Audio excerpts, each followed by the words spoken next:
Hello friends, CKD stock market news channel के अंदर आप सभी का स्वागत करता हूं। मेरे मित्र, आज मैं आपके सामने 4 म्यूचुअल फंड्स की बात करूंगा, वो भी अलग अलग कैटेगरी से।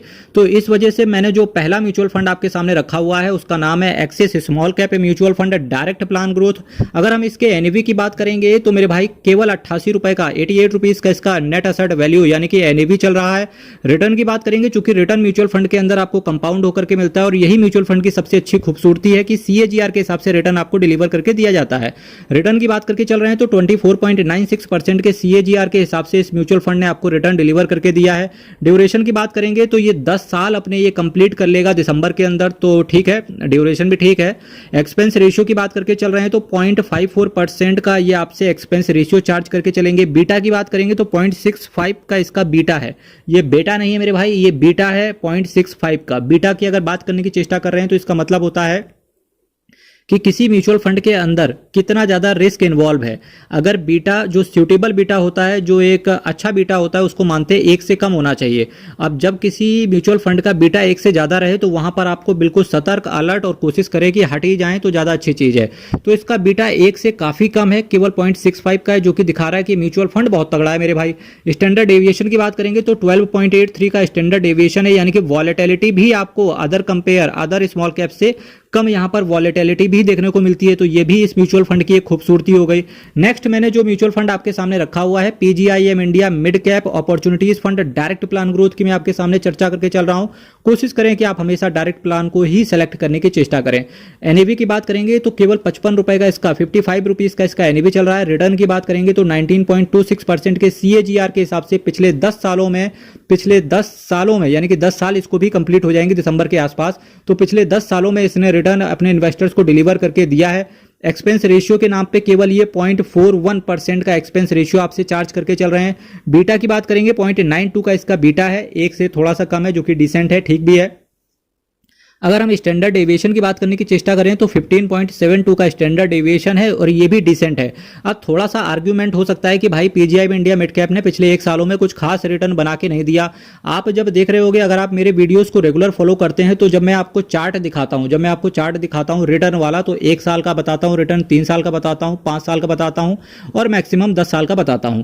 जब आप 3 से 5 साल के बाद में, मैं काफी दिनों से फोकस 3 से 5 साल के ऊपर कर रहा हूं, वो इसी वजह से कर रहा हूं क्योंकि देखो, जब 3 साल में रिटर्न किसी म्यूचुअल फंड का देखते हो तो वहां पर बहुत हाई नजर आता है। जब 5 साल में रिटर्न देखते हो तो बिल्कुल गिरा हुआ, मरा हुआ, बिल्कुल घिसला हुआ रिटर्न टाइप का, घिसा पिटा हुआ रिटर्न आपको दिखता है 5 साल में। पर वहीं जब 10 साल में आप चले जाते हो तो रिटर्न आपको बहुत ही भयंकर तरीके से, अनक्लासिफाइड तरीके से आपको रिटर्न देखने को मिलते हैं। तो यही रीजन है कि जो वो 5 साल वाला जो नजरिया है ना, जहां पर रिटर्न आपका जाके, या म्यूचुअल फंड का जो फंड होता है, जो असेट मैनेजमेंट कंपनी का जो फंड होता है, वहां जब पिटने की बारी आती है, वो 3 से 5 साल के बीच में ही वो पिटता है।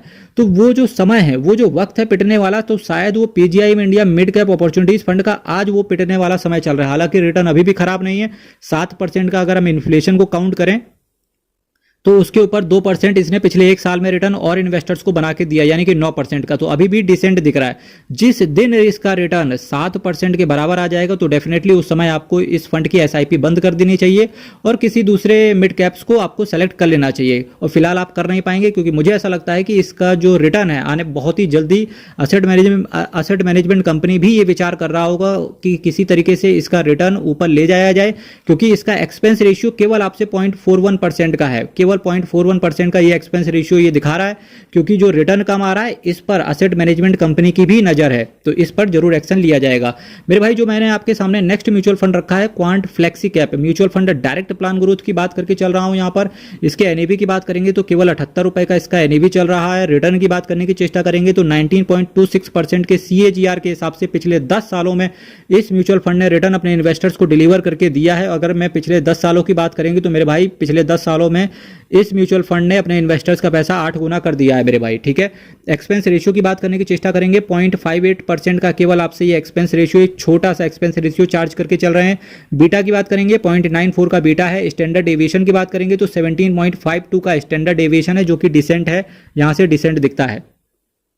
जब मैंने नेक्स्ट म्यूचुअल फंड की चर्चा आपके सामने करनी चाहिए तो मेरे भाई देखिए, मैंने नाम लिया है कॉन्ट्रा फंड। और जब भी कॉन्ट्रा फंड की बारी आती है तो आपके जहन में सबसे पहले एक आता है एसबीआई कॉन्ट्रा फंड। अगर आप एसबीआई के बियॉन्ड, चूंकि मैंने यहाँ पर एक्सिस का स्मॉल कैप रख दिया है, इस वजह से मैंने क्या किया है, दूसरा एसबीआई को मैंने ना चुन के, एसबीआई को आज मैंने डाला ही नहीं है, आज मैंने चुना है इसका ऑल्टरनेट इन्वेस्को इंडिया का Contra fund. Invesco India Contra fund direct plan growth की चर्चा करके चल रहा हूं आपके सामने। इसके एनएवी की बात करेंगे तो मेरे भाई केवल आपसे ये 105 रुपए का एनएवी, केवल आपसे 105 रुपए का एनएवी यहां पर चार्ज किया जा रहा है, जो कि एनएवी घटता बढ़ता रहता है और एनएवी इसका डिसेंट है। रिटर्न की बात करेंगे तो 18.23% के सीएजीआर के हिसाब से पिछले 10 सालों में अपने इन्वेस्टर्स को रिटर्न इस म्यूचुअल फंड ने बना के दिया है।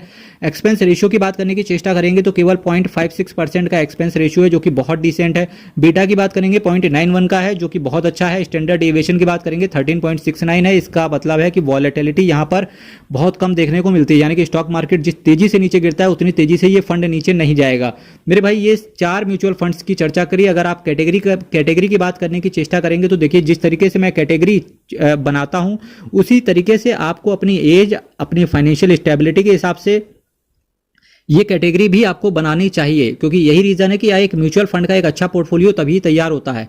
तो आज मैंने जिन कैटेगरीज की बात करी, स्मॉल कैप्स की, मिड कैप्स की, फ्लेक्सी कैप्स की और कॉन्ट्रा फंड की, ठीक है। होप सो कि आपको वीडियो पसंद आया होगा। वीडियो पसंद आता है मेरे भाई, चैनल को लाइक कीजिएगा, वीडियो को सब्सक्राइब कीजिएगा एंड वाइस वर्सा, यानी कि चैनल को सब्सक्राइब करना है, वीडियो को लाइक करना है, कमेंट बॉक्स छोड़ देने हैं मेरे भाई। मेरे से पर्सनल बात करना हो तो अबाउट सेक्शन में जाना, वहां पर मेल आईडी भी लिखी है और व्हाट्सएप नंबर भी लिखा है। आप अपना ख्याल रखें, आप अपनी हेल्थ का ख्याल रखें, अच्छे से खाते रहें और बहुत बहुत धन्यवाद।